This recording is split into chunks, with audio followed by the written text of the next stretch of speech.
noite. E aí, pessoal, beleza? Tudo bem com vocês?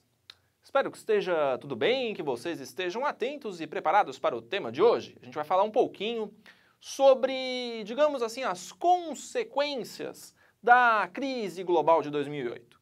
E essas consequências, elas têm muito mais a ver com aquilo que eu posso dizer de fatos do dia ou fatos do momento, já que a gente está falando de atualidades. Claro que eu falei já numa primeira aula de alguns fatores estruturais, de alguns fatores que são importantes para vocês entenderem a situação atual da Grécia, então recomendo que vocês assistam esta primeira parte para poder entender o que eu vou falar aqui, tá bom?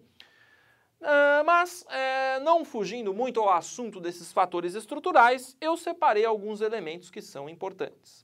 O primeiro deles, a chamada dívida global, que é a dívida que a Grécia tem aí com os principais credores, incluindo aí o FMI, incluindo a União Europeia e os seus agentes financiadores. Esta dívida atualmente está estimada em mais de 300 bilhões de euros. Aliás, isso significa que a dívida grega ela é muito maior do que o PIB, o Produto Interno Bruto do país, ou seja, a soma de tudo aquilo que é produzido pela Grécia, que está estimada em mais ou menos 250 bilhões de euros. Então percebam que você tem uma dívida que em muito supera esta capacidade de produção e, portanto, de pagamento. Então esse é o primeiro problema.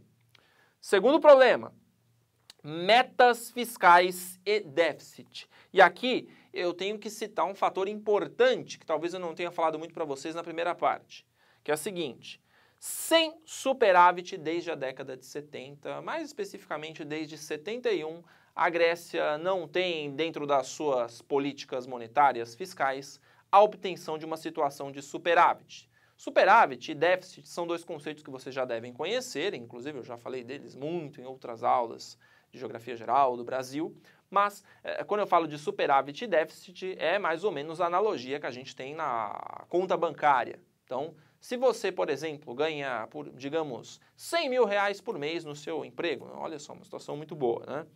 E você, no final do mês, depois de todos os seus gastos, água, luz, telefone, gás, enfim, roupa, enfim, tudo aquele gasto que a gente tem no dia a dia, você termina o mês com um saldo negativo de, digamos, 2 mil reais. Olha só, em 100 mil você conseguiu criar ainda um saldo negativo, né? Mesmo assim, você tem lá um saldo negativo. Isso seria uma situação de déficit. Por quê? Você gastou muito mais do que aquilo que você ganha.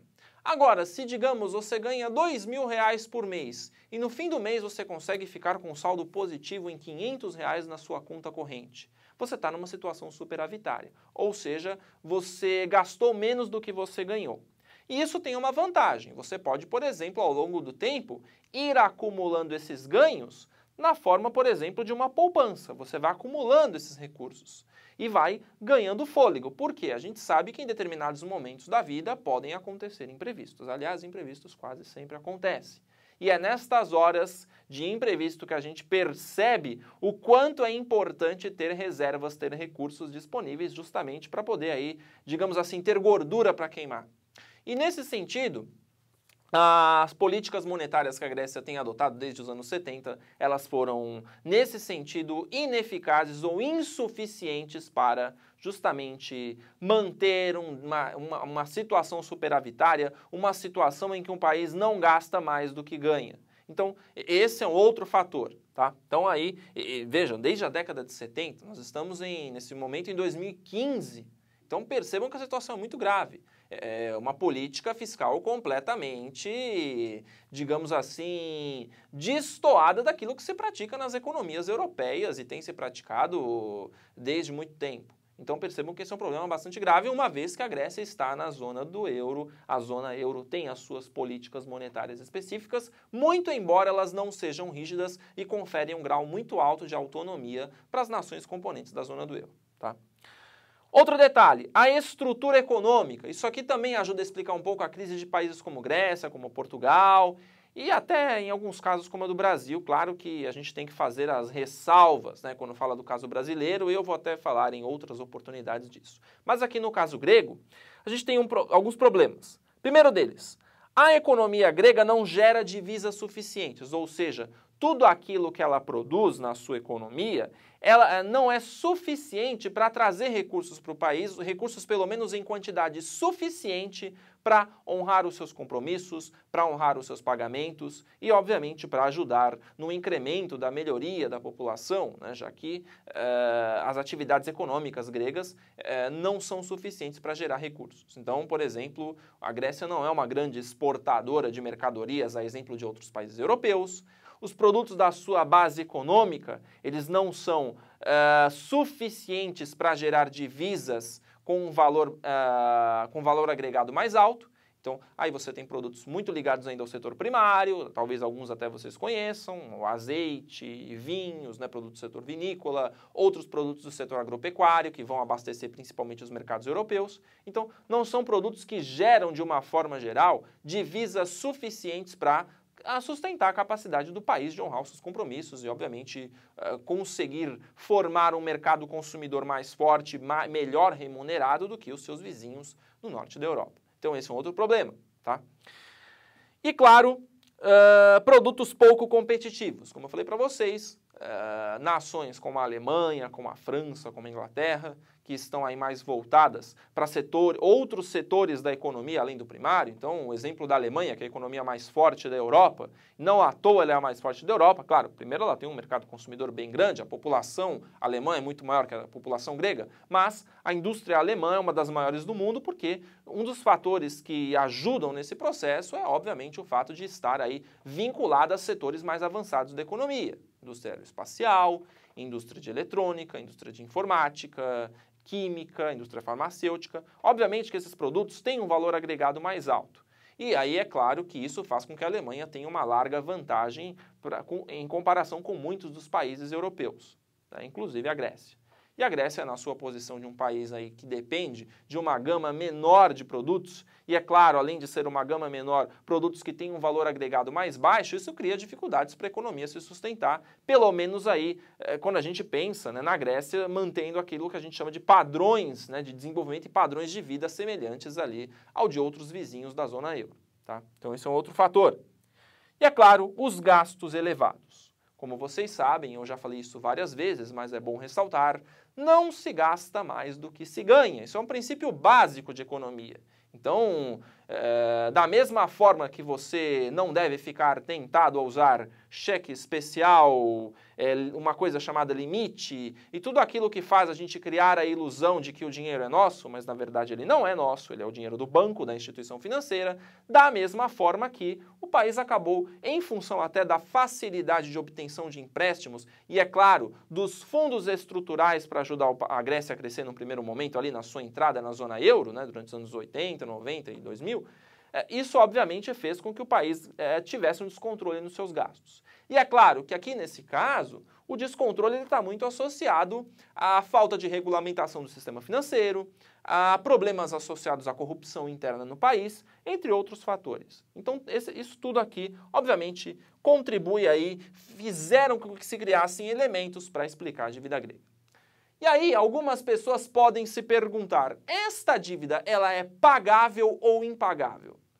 Muitos economistas e o próprio FMI, aliás, até algumas figuras aí bastante conhecidas do mercado financeiro e da economia já sabem que essa dívida muito provavelmente não irá se pagar. Aliás, o próprio FMI já admite que muito provavelmente não vai conseguir receber este valor, este montante aí de mais de 300 bilhões em dívidas. Por um princípio simples, né? A Grécia não vai ter aí, mesmo num prazo médio e longo, condições de juntar dinheiro suficiente para honrar os seus compromissos. Então, é a mesma coisa que, por exemplo, se você aí tem, digamos, seja um cidadão remediado de classe média e você receba lá os seus 3, 4 mil reais por mês e você vai ao longo do tempo usando o cheque especial, usando o limite da sua conta e vai refinanciando as suas dívidas até que vai chegar um ponto que você realmente vai ver lá, digamos que você tem uma dívida de 50, 60 mil reais. Com o seu salário mensal, você não vai conseguir, obviamente, pagar essa dívida. E se ela ficar muito alta, mesmo que você renegocie essa dívida no longo prazo, ela vai dificilmente ser paga num curto horizonte de tempo. O mais provável é que ela se torne uma dívida impagável. porque você não vai ter a capacidade para pagar, a menos que você aumente, digamos, o valor agregado do produto que você vende, no caso, a sua força de trabalho. O que você começa a ganhar, por exemplo, 35, 40 mil reais por mês, aí a coisa pode mudar de figura, mas isso não é o que acontece com as pessoas de uma forma geral, ao tempo inteiro. Uma vez que para isso você não depende de fatores apenas ligados ao seu trabalho, você depende de um monte de outros fatores, né? Por exemplo, a sua qualificação, que isso leva tempo, né, para você se qualificar, ou então fatores até ligados aí à sua mudança diária, enfim. Então, percebam que tem coisas que fogem da nossa capacidade de pagamento mesmo no médio e longo prazo, tá? Então, isso também se aplica ao caso grego. Como é que a Grécia vai honrar os seus compromissos, uma vez que até essa dívida, esse conjunto de dívidas que ela contraiu, continua aumentando em função de uma coisa que é a taxa de juros. Aliás, de uma forma geral, os países que têm dívidas muito altas, muitas delas, aliás, têm juros extremamente abusivos, o que dificulta ainda mais as coisas. Então, para muitos especialistas, a Grécia não vai conseguir pagar essa dívida, tá? Mas isso é um cenário, né? Não é uma confirmação. E aí é claro que isso trouxe consequências, que aliás esse seria o foco principal da aula, né? As consequências. Primeira delas, em função das políticas de austeridade fiscal que a Grécia teve que adotar por conta dos empréstimos que foram concedidos a ela, dos cortes, inclusive cortes em áreas de investimentos de gastos sociais, a economia encolheu, mais ou menos aí 25%, aliás mais de 25%. Então, houve uma retração muito forte. A Grécia vem enfrentando aí uma longa, penosa e doída recessão, que tem feito, por exemplo, com que uma porcentagem cada vez maior de pessoas tenha entrado numa situação não mais de pobreza e sim de miséria. E aí é claro que esta situação, ela foge a qualquer análise econômica, né? Porque numa situação de miséria não interessam os dados econômicos, né? Você tem pessoas ali sofrendo com problemas como a fome, como a falta de habitação. Então, a Grécia vem caindo nesta espiral, uma vez que, de um lado, você tem que adotar políticas de austeridade fiscal para honrar os compromissos com os agentes financeiros, mas, por outro, você coloca sob situação de penúria e de pobreza milhões de pessoas, né? Então, esse é um retrato atual da Grécia. Outro detalhe, em julho de 2015, ou seja, muito recentemente, a Grécia quase teve o risco ali do chamado default, né? O que é o default, né? Na verdade, tem a ver com não conseguir mais captar dinheiro, não conseguir ter mais recursos nem para os setores mais básicos. Então, por exemplo, pagar os servidores públicos para manter serviços básicos, hospitais, escolas, o lixeiro, a limpeza pública, enfim, uma série de serviços considerados básicos essenciais correram o risco de realmente nem ter dinheiro para funcionar. O que, obviamente, faria com que a Grécia tivesse que tomar medidas desesperadas, entre elas, sair da zona do euro, para não mais estar vinculada a essas metas fiscais, e aí emitir dinheiro, emitir mais dinheiro para conseguir pagar os seus servidores públicos, manter a sua economia funcionando, o que obviamente levaria a um processo inflacionário, porque um dos fatores que leva à inflação é você fabricar mais dinheiro sem saber se aquele dinheiro realmente vai ter lastro, se ele tem realmente um valor correspondente à produção, à riqueza que o país possui, tá? Então, isso aqui quase aconteceu, né? Quando eu virar a lousa eu vou falar depois do que aconteceu, né, em agosto, né, quando a Grécia consegue renegociar sua dívida. E é claro que também, além de todos esses fatores, você tem a retração do sistema financeiro.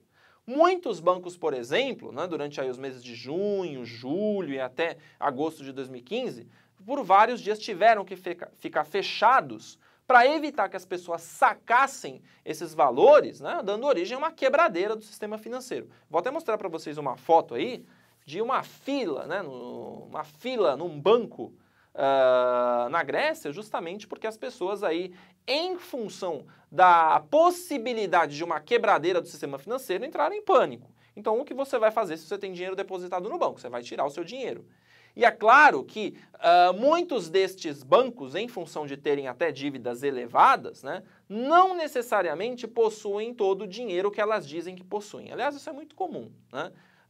Aliás, um outro fator interessante, né, nessa crise é que levantou-se a possibilidade da Grécia não honrar os seus compromissos, o que daria origem também a outros países não pagarem também suas dívidas, já que, né, uma vez que, vou decretar moratória da dívida porque eu não tenho dinheiro, outros países poderiam fazer o mesmo, isso cria um pânico no mercado financeiro, justamente porque alguns destes bancos, dessas instituições financeiras, inclusive, né, fazem empréstimos, mas também têm dívidas muito altas. E muitas vezes, né, o risco de uma quebradeira exporia uma outra situação no sistema financeiro.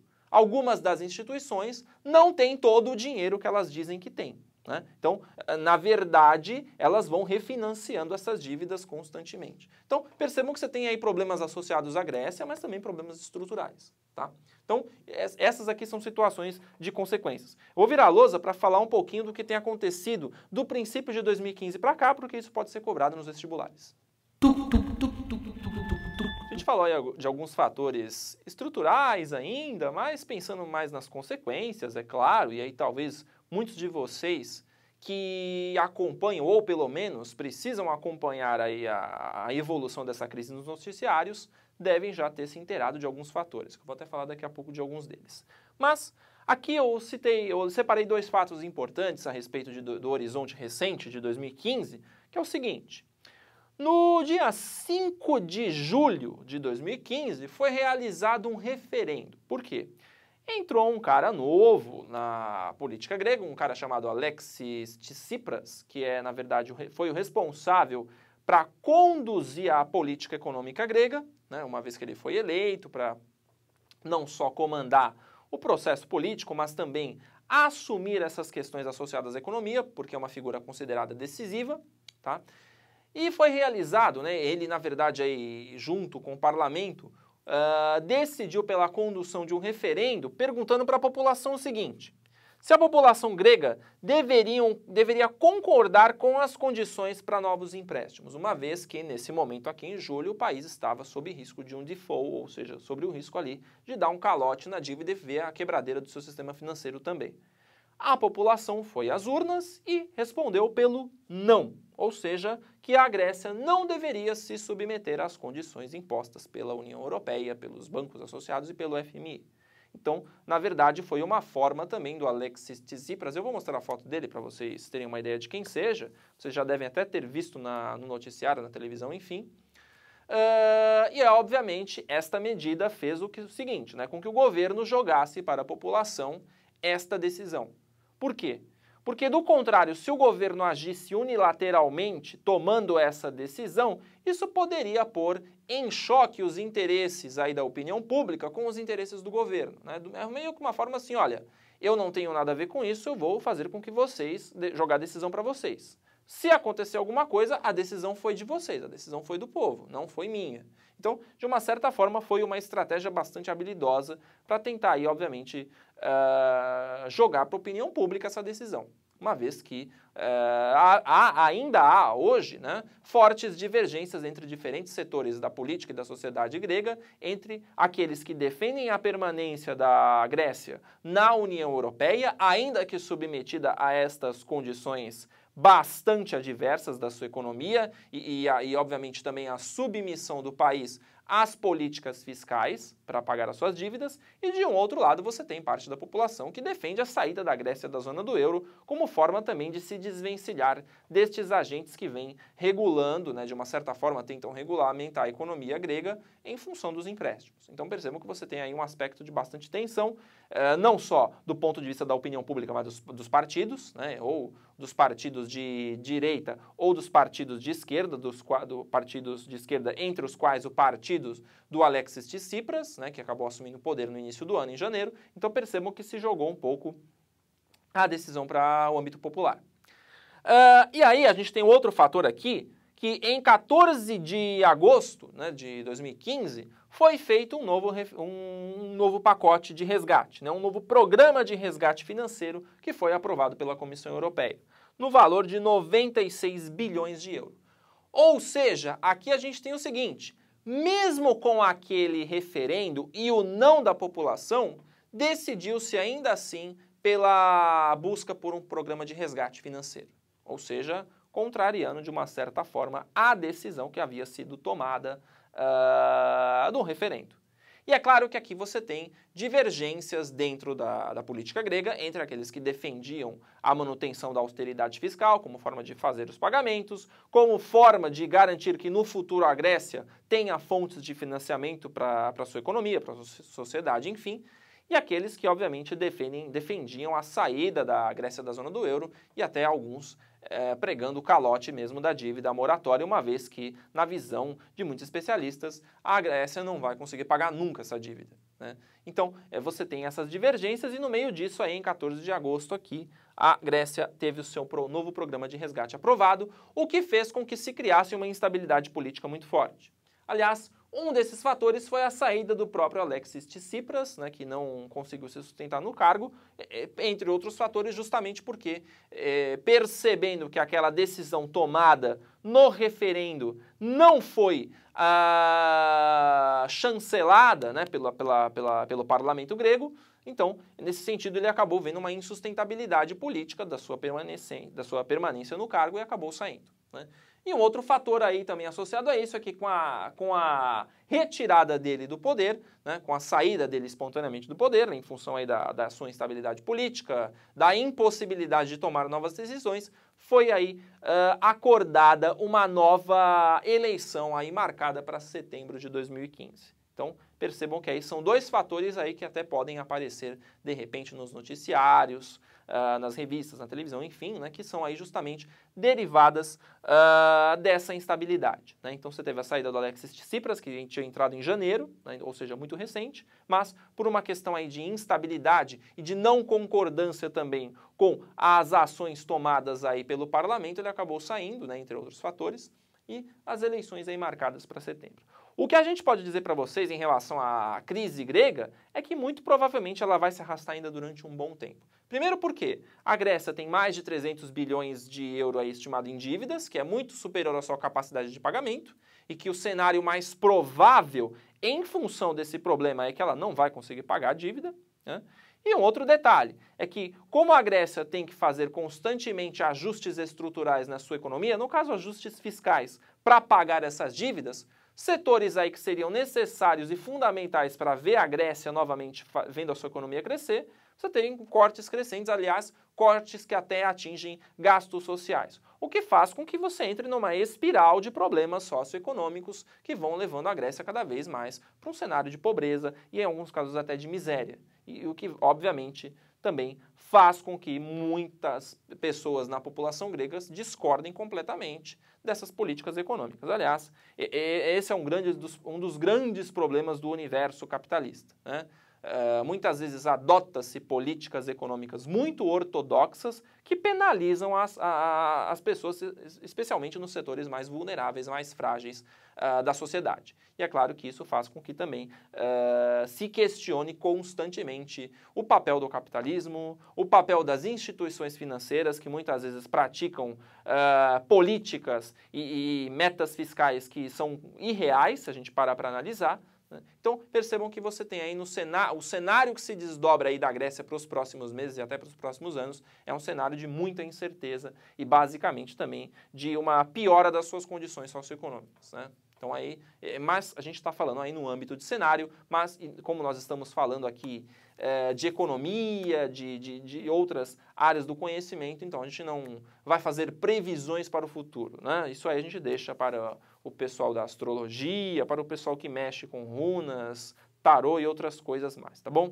Por enquanto, gente, é isso que eu queria falar para vocês a respeito da crise da Grécia. Espero que vocês tenham aproveitado. Claro, espero que vocês acompanhem bastante os noticiários, as informações, porque isso também é tão importante quanto o conjunto das aulas, tá? E é claro, espero que vocês continuem nos vendo em próximas oportunidades, tá bom? Até mais!